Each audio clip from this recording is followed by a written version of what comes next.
Hello everyone, welcome back to my YouTube channel science with Seema में।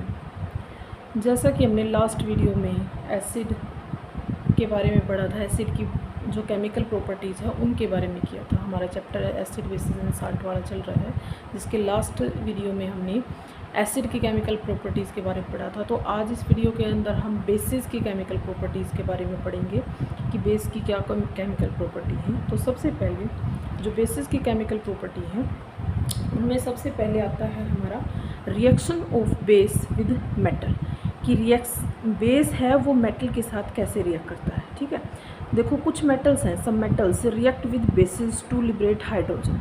कुछ metals हैं जो क्या करती हैं, बेस के साथ रिएक्ट करके हाइड्रोजन गैस उसको लिबरेट करती है, मतलब उसके अंदर से हाइड्रोजन का इवोल्यूशन होता है। ठीक है, जैसे फॉर एग्जांपल अगर हम जिंक लें, वहन zinc react with sodium hydroxide. जब जिंक है वो सोडियम हाइड्रोक्साइड के साथ रिएक्ट करता है। सोडियम हाइड्रोक्साइड हमारा बेस हो गया और जिंक हमारी क्या होगी, मेटल होगी। यानी कि जब एक बेस के साथ, ठीक है, एक मेटल की हम रिएक्शन करवाते हैं, ठीक है, बेस की मेटल के साथ रिएक्शन करवाते हैं, तो इसमें हमारा क्या बन रहा है, जिंक की जब हमने सोडियम हाइड्रोक्साइड के साथ रिएक्शन करवाई तो इसमें हमारा सोडियम जिंकेट बन गया और साथ में हाइड्रोजन गैस है वो हमारी इवोल्व हुई। ठीक है, उसके बाद नेक्स्ट है हमारी property reaction of bases with non metal oxide. जब हम नॉन मेटल ऑक्साइड के साथ किसी बेस की रिएक्शन करवाते हैं, ठीक है, नॉन मेटल ऑक्साइड की किसी बेस के साथ रिएक्शन करवाते हैं तो उस केस में क्या होता है। तो देखो reaction of bases with non metal oxide.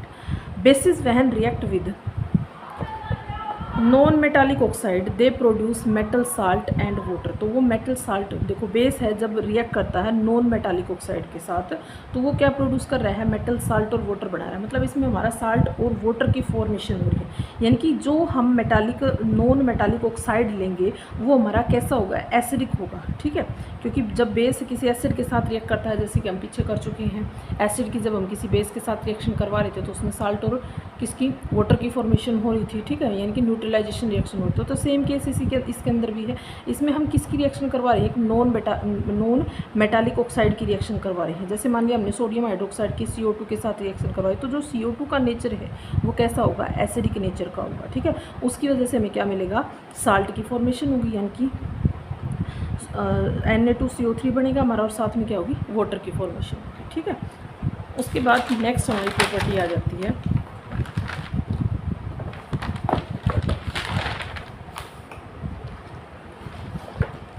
Next. एक और इसमें एग्जांपल की अगर हम बात करें तो एक एग्जांपल हमारा है यही कैल्शियम हाइड्रोक्साइड की। जब हमने CO2 के साथ रिएक्शन करवाई तो हमारा कैल्शियम कार्बोनेट बन गया और किसकी, H2O की फॉर्मेशन होगी। तो यहाँ पे भी हमारा CO2 क्या है, एक एसिडिक नेचर का है। ठीक है, उसके बाद हम बात करते हैं reaction of base with heavy metal salt. अगर हम किसी बेस की हैवी मेटल साल्ट के साथ रिएक्शन करवाते हैं तो क्या होता है। ठीक है, सबसे पहले जो मेटल साल्ट है वो क्या करेगा, metal salt react with aqueous solution of base के एक्वस सॉल्यूशन के साथ वो रिएक्ट करेगा and to produce precipitate of insoluble metallic hydroxide. और वो इनसोल्यूबल मतलब अघुलनशील है, मेटालिक हाइड्रोक्साइड है, उसकी फॉर्मेशन करेगा किसकी फॉर्म में, प्रेसिपिटेट की फॉर्म। ठीक है, these reactions are just like double displacement reaction. ये रिएक्शन है वो किसकी तरह होती है, बिल्कुल डबल डिस्प्लेसमेंट रिएक्शन की तरह होती है। डबल डिस्प्लेसमेंट रिएक्शन के अंदर क्या होता है, मेटल आयन एक्सचेंज होता है। ठीक है, मेटल क्या करती हैं, एक दूसरे के साथ आयन्स है वो एक्सचेंज करती हैं। In which metal ions are exchange between salt and bases. इसमें साल्ट और बेसिस के साथ मेटल आयन है वो क्या होते हैं, एक्सचेंज होते हैं इन एक्वस सॉल्यूशन के अंदर। ठीक है, तो जिंक सल्फेट की हमने किसके साथ, सोडियम हाइड्रोक्साइड के साथ रिएक्शन करवाई, इनकी ZnSO4 प्लस में 2NaOH इसकी रिएक्शन करवाई हमने।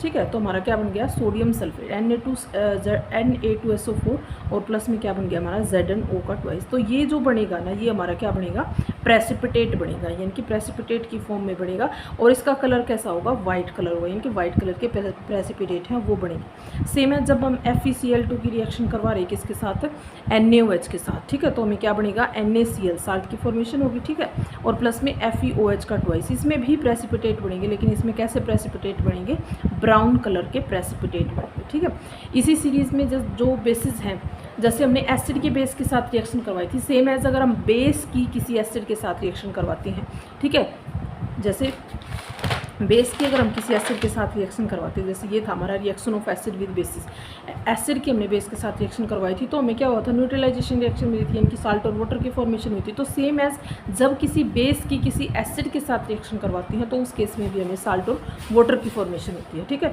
इसको हम रिवर्स कर, मतलब इसको इस तरीके से लिख सकते हैं कि बेस प्लस एसिड। ठीक है, तो हमारा क्या बन जाएगा, साल्ट प्लस वाटर बन जाएगा। ठीक है, ये हमारी क्या थी भाई, न्यूट्रलाइजेशन रिएक्शन थी। तो ये आज की हमारी केमिकल प्रॉपर्टी थी किसकी, बेसिस की। ठीक है, तो आज की वीडियो में इतना ही करते हैं। अगर आपको वीडियो अच्छी लगी हो तो चैनल को लाइक करें, शेयर करें, सब्सक्राइब करें। Thanks for watching.